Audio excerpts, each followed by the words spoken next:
What is the truth about best before and use by dates? So especially when there are people out there shouting about eating food long past its use by date, and some supermarkets have removed their best before dates from the packaging altogether. So has it all become meaningless? So are you religious about following these?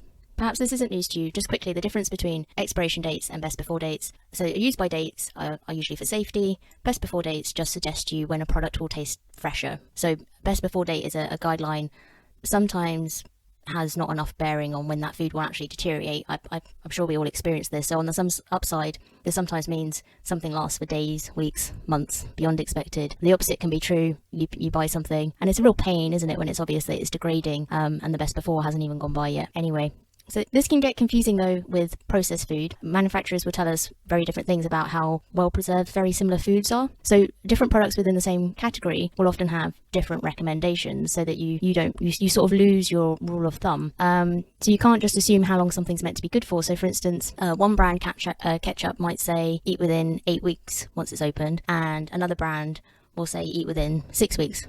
They're both ketchup and they've probably got very similar ingredients. So you kind of wonder, what's the process there that one of them's supposedly going to expire sooner according to their testing. Now, I subscribe to the school of thought with best before dates that if it looks and smells and tastes fine, go for it. You might be able to tell that my parents are the immediate post-war generation. We survived that way long before supermarkets existed, right? That's what the history books tell us. I don't really like to promote the idea of eating foods past the use by date though. You'll see why in just a bit. So I know someone who, if they open something with a use by date 3 weeks from now, that recommends eating it within 2 days, say, once it's opened, that person will still go by the use by date on the front. So they would open, say, sliced meat and let sliced meat sit in the fridge for weeks and weeks, even though it says on the back, once you've opened it, regardless of the use by date, you're supposed to eat it within a couple of days. So the life of a product with a use by date really depends on when you open it. Also, it's not the same as just looking at the use by. Now, a lot of us will buy a lot of packaged food because maybe we're concerned about fresh fruit or vegetables going off before we can eat them all, because that's a waste, right? So if you throw something away because it rotted in the bottom drawer of the fridge, it's also a waste if it looks fine, but we're sort of hedging because something's dated a week ago and we're a bit paranoid perhaps about bacteria. I reckon also not knowing how to preserve what we might make at home also stops a lot of us cooking from scratch completely, even if that's cheaper, or it stops us from batch cooking, which could be very efficient. So if we could have a whole week's worth of meals in the fridge and the freezer ready to go, then you've got all that prep out the way in one cook up. So that's when buying stuff in jars or ready meals or ready-made sides, anything processed we can whack in the microwave or the oven or straight onto the plate, it just takes away that headache, doesn't it, of like, I've cooked this, can I freeze it? What's the best way to store it? How many days can I keep this pasta or this rice or whatever it is in the fridge? It's generally more expensive though to buy food prepared for us. Some of us will have a bit of a limited choice. We need that convenience. I've made the mistake before of forgetting that if you're disabled, you might need more convenience in the kitchen than your neighbour. I think it's unfair that you'd pay more for that reason. I'm interested in hearing some solutions. I try not to be prescriptive and tell people what they should and shouldn't do. You do what you like, but I just want everyone to have information so that you can do what's right for your situation, especially wherever there might be a choice. What is the final implication of shall I say that again? I'm going to leave that in because just because. What's the financial implication of two things?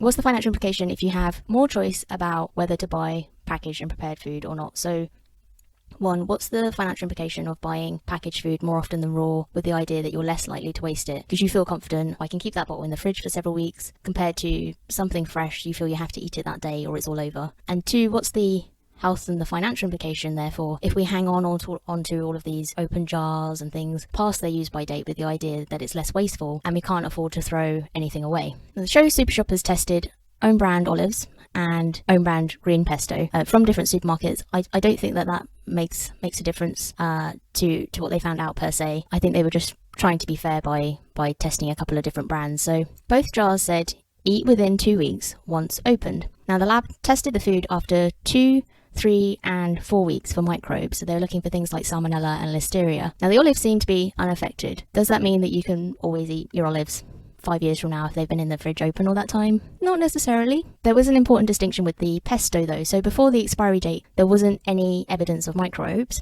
At the 3-week test, the product had also gone past its best before on the jar. So it's been open for longer than recommended, and it's out of date according to the jar. They found high levels of listeria, which is dangerous, and those microbes weren't there just the week before that. So that does suggest the longer you leave something open, especially if it's gone past its date, the more likely there are to be microbes. So that's what you'd expect, isn't it?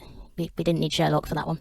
Yet the olives were fine. Does that mean you always know when to risk it or not? You could be playing a lottery. If you tend to buy a lot of different items, open them, use them very sporadically so that they're knocking about the fridge for weeks and weeks with this idea of, oh, well, it's fine. It's like this is the more economical way to buy. It's better than buying, fruit and veg that might go off within the week. But actually, there's a lottery being played there. So there's a few things we can do to avoid throwing away food for this reason and save ourselves some money therefore. One would be to try and avoid shopping when we already have stuff in the kitchen, even if it's got a long date on it. So I've done this. We've got tins in the cupboard, but because they're dated next year, I'm like, nah, that can wait. I fancy something else. 1 year later, the tins are still there. And you might think, yeah, that's really obvious. Or maybe you think, oh, I wouldn't do that anyway. There is another way to visualize this, though. Whenever we kind of skip over something we already have because it's got a long date on it, if it means that we end up actually having to chuck it because time goes by, what actually happens is we open it at the last minute, it goes off, we end up wasting some of it. We wouldn't normally take a £5 note, put that in the kitchen cupboard and leave it there for the next 6 months or a year. If you imagine, if you have got food in the cupboard, the fridge, the freezer that you keep overlooking, just imagine that it's physical money. So imagine that you went to the ATM, took out the cash, came home, opened the kitchen cupboard, and you just pop the cash there on the shelf.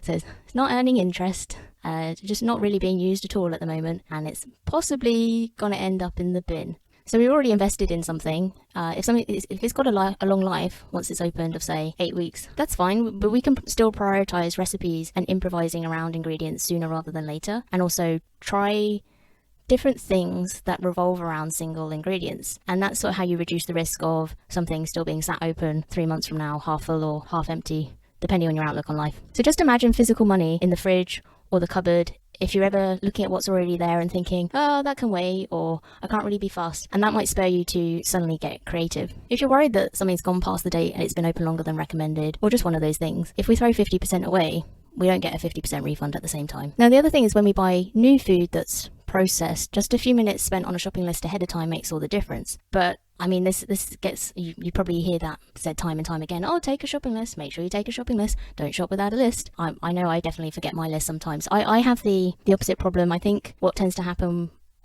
so according to the research, when you shop without a list, usually you would buy too much. I have the opposite problem, which is if I forget my list, I end up coming home with like a bag of apples maybe and nothing else, because I just go completely blank, and I end up I'm kind of an all or nothing, and I would tend towards the nothing if I get lost. It's just too many decisions to make. One way around our nation's problem with shopping lists not doing what they're supposed to do is you could try taking a photo instead and see if that helps. So keeping a photo on your phone, most of us will pretty much always have our phone on us if we pop to the shops. If you've got a photo of what you've already got, that might help stop you overbuying instead, even if you do forget a list or you forgot to make a list. Once we commit to stocking up again, a few minutes meal planning also saves a lot in the long term. And this is another thing where for many of us it'll be like, oh yes, no, I know I should meal plan. I don't always meal plan. I definitely don't always meal plan, or not in a conscious way anyway. So like I don't necessarily always write it out. I might kind of have an idea in the back of my mind where I've kind of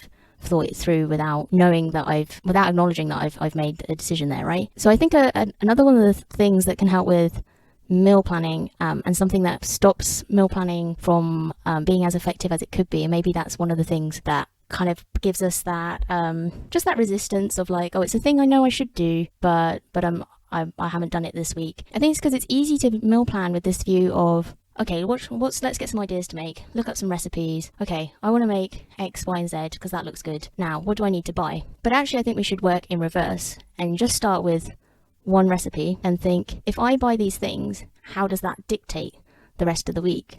And if I don't want it to dictate the rest of the week, I need to go for something else instead. Because then we know, oh, okay, if I open this, it says aim to eat it within 3 days. Perhaps it will last you a bit longer. You know now, if you didn't before, that if it's been open longer than recommended and it's past the date on the outside, there's more chance of bacteria.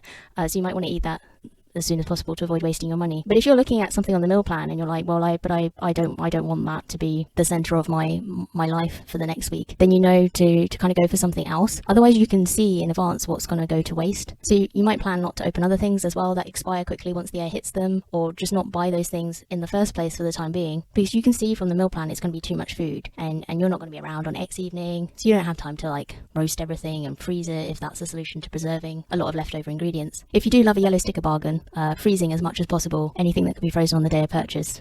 You know, sometimes that's the way around all of these problems. Now, I routinely say that every goal is a financial goal, and this to me is just another example of how it's hard to extricate money from your health. So if you're holding on to stuff past the use by date to save money, that could be counterproductive, obviously, if it makes you ill. It's also counterproductive financially to pay a premium for something processed with the idea that this is preserved, so it's convenient. If it just means we open it, forget about it, put it in our sandwich in a month's time, forget about it again for another month, and then throw it away because we have some sense of self-preservation. If we're doing that instead of paying less for something raw, like fresh fruit or veg, with the idea of, oh, well, that's a waste of money because I'm going to have to use that by the end of the week. It's a false economy though, isn't it? So there's two things to aim for if you really want to save money on this front. So one is to try and eat more unprocessed foods than foods that need a date from a laboratory in the first place, if possible, because the latter, it seems like a security blanket, but it actually kind of like leads us into wasting food potentially. And the second thing is increasing our confidence in the kitchen, if that's the issue, so that we know how to use what we buy sooner rather than later, how to preserve it for the sake of not getting food poisoning, but also for the sake of our wallet. So I'll link to some blog posts in the show notes relating to this, because there's a lot on the blog about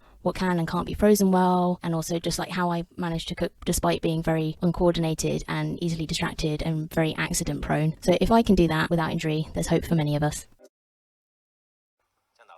It's $5. Should we pay more for vegetarian food because it's healthier?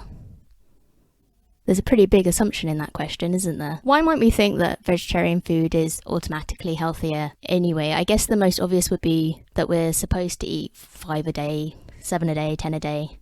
And there's evidence that processed meat has its downsides, so you'd assume more vegetables must equal better. If we look at ready meals specifically, so I'm not going to do an analysis of vegetarian or vegan meals versus ones containing meat. However, there are two things to be aware of. If you do drift towards veggie branded ready meals in the hope that you can still have something convenient or as an emergency dinner, or because you haven't got much else choice, without having to worry as much about all the negative press around ready meals overall. So I'm going to keep saying vegetarian branded meals because you can buy vegetarian ready meals in the standard range in the supermarkets usually, but then they'll usually have a section with a different label aimed at vegetarians or vegans. This is where you get tripped not just once, but twice.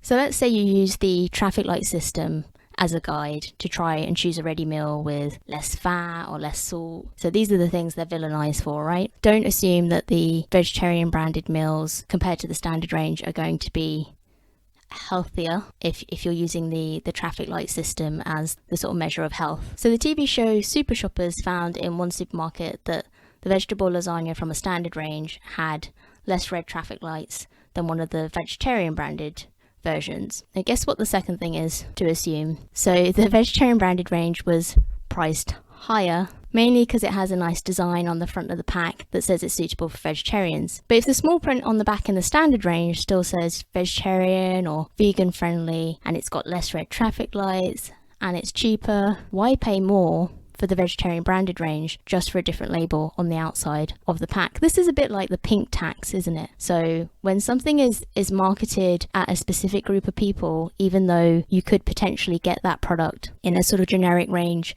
aimed at a wider group of people, you can guarantee that when something is marketed for your little corner of the world, just with a different label, that you're going to get charged extra for it, even on the occasions when it's not like you can't buy an equivalent in the standard range anyway sometimes. So if you are shopping for ready meals, even if you have a dietary requirement, instead of, or if you know, whatever it is, whether you're vegetarian or if it's like an allergy, something like that, instead of automatically going to the section set up for you, look at the standard section and see if you can't find a relevant meal there first, because they do exist sometimes. You avoid the vegetarian tax quite often for sure. And don't automatically assume that you need to pay more to find a meal that's lower in salt or something like that if that's a concern to you. So if you're finding any of this helpful so far and you're able to just hop into the comments for this, it should be cheaper in theory to eat less meat. One of the reasons this comes up again and again on the blog is that I do continue to see it said that it's expensive to eat more vegetables, and sometimes that's used synonymously with eating more healthily, which isn't necessarily a given. I really think it should be a saving to replace meat with more vegetables and other sources of protein. That suggests that our money's being funneled somewhere less helpful in the supermarket if we try to eat more plant-based. So I've got a question for you to answer in the comments or wherever you prefer. I won't, the money gods won't come after you if you answer it somewhere else. Do you eat plant-based all the time or more often these days? And do you have any tips you want to share on how you've avoided paying a vegetarian or a vegan tax to eat less meat? Or do you want to eat that way but you find it a struggle because you ran into too much cost? And if so, what was the barrier there? Let me know and I'll see if I or anyone listening can help, and we can revisit this perhaps if you'd like. What does traditionally made actually mean? This is marketed as if you're buying something artisan or homemade. Normally comes with a higher price tag as a result. However, this isn't actually what it means. How about honestly grown? Can you think of anything that you buy that has honest, authentic, traditional, ancient in the labeling? Probably doesn't have any of those things in the labeling, which is the point I'm about to make. What influence does it have on you when you see these words used on a label? So traditionally made on the label of a mass-produced product actually means that the process has existed for 25 years or more. So by this logic, I could cut off my hair and sell it as traditionally made, since I've been growing my hair for at least that long. It's not really something to pay more for, therefore. If you are interested in buying my hair, let me know.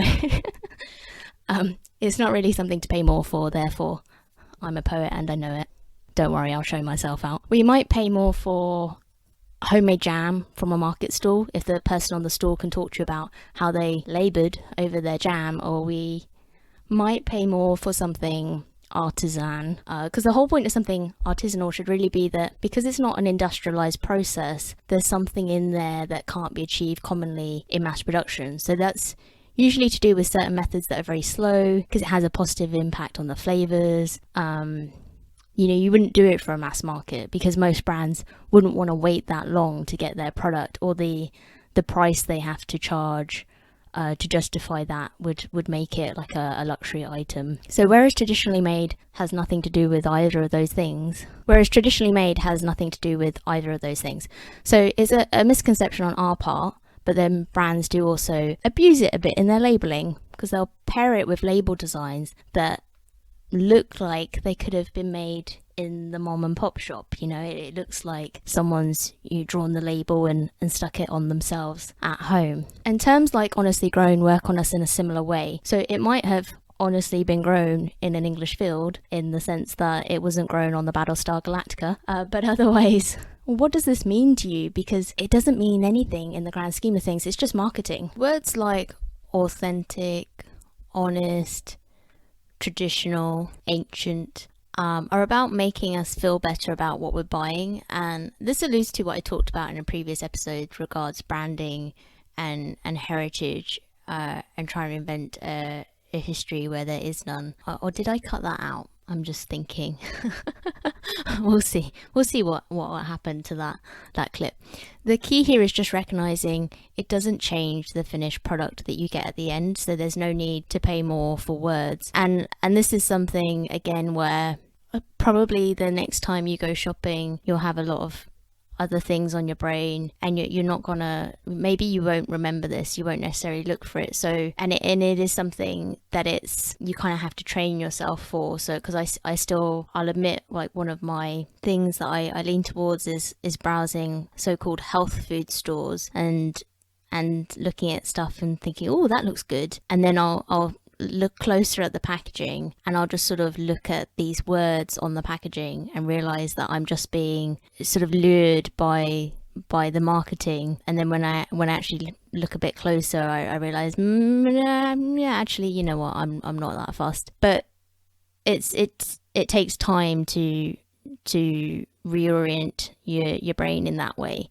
What you can do that might help sort of train the mind a bit quicker is to do like a little audit of the things you've already got. So any food that you have at home already, just take a look at the packaging and see what words are on there. So if there's something that you always buy out of habit, and perhaps there's something that you normally pay, you pay a fair whack for, just take a look at the wording on there and just see, is it just words on the outside that make you think, oh yeah, that's worth paying an extra £3 for that, when I could have an equivalent that's a lot cheaper, and it's just the branding really that you're paying for.